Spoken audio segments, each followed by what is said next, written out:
From Killdeer, North Dakota. Brian. Earthquaker hurricane issues here today, Tyler. Thank you very much. That town in question is Williston, North Dakota, about 2 hours north of where I am right now, and several people characterize it to me as borderline out of control. Americans need work, they need money, and it's a dynamic where you have billions of dollars coming in, thousands of people following it, because millions of barrels of oil are flowing out.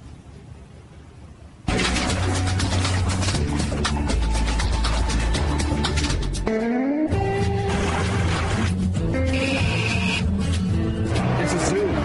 It's crazy what's going on out here. Is there oil just about everywhere under this land? Yes. Every sign you see has a sign that says help wanted. Whether it's Walmart, whether it's Halliburton, any local trucking company, everybody's looking for help. If you're not making money now, you got a major problem. They say there are billions of barrels of oil under these pristine North Dakota wheat fields, but the effort to get it out of the ground has completely transformed the landscape, turning these wheat fields into oil fields. It's also transformed the economic landscape. Truck traffic, everywhere. Construction, everywhere. People, yep, everywhere.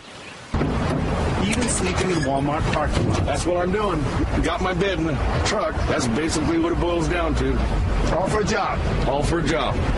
The irony of the Bakken is that you can find a job, but you can't find a place to live. The people building these houses, where do they sleep? In these campers. Ground zero for the boom, Williston, North Dakota. How many units, when you first started, were you going to build? We came in here and were trying to determine if we wanted to do one street or two. This is a development company Granite Peak got here and changed plans almost immediately. We didn't know that this was going to play out to be as big as it is. This looks like a whole lot of nothing, but in less than 2 years, this will be hundreds of homes, thousands of apartments, a school, and even a mall. And that's just one development. Less than a mile away, 3 more, with workers and machines in constant motion.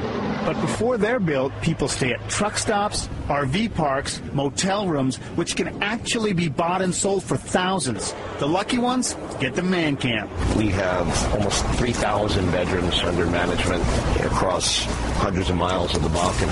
What we're really about is making our clients... Brian Lash runs Boston-based Target Logistics, which charges companies like Halliburton and Schlumberger an average of $120 per person per night to safely house and feed their workers. We've got almost $100 million in buildings and underground infrastructure so far in the Bakken. The trickle down to the local economy has been just as dramatic. I can't believe how much this land is worth. Dave Schroyer owns the Williston Goodyear. How much would it take for you to get you out of here? 10 what? 10 million. 10 million Yep. To buy you out? Yep. But you won't do it. No, I know. Here's some perspective on growth in the Bakken.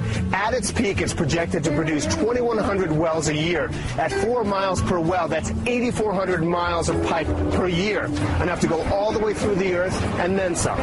In 2007, $1 million worth of inventory made it through this electric cooperative. In 2011, 10 times that. Before the boom, this undeveloped land about 2 miles outside of Williston was worth $15,000. It recently sold for $200,000. It's very intense right now. Too intense? Yes. Yeah, it is too intense. I think the people here would like things to calm down.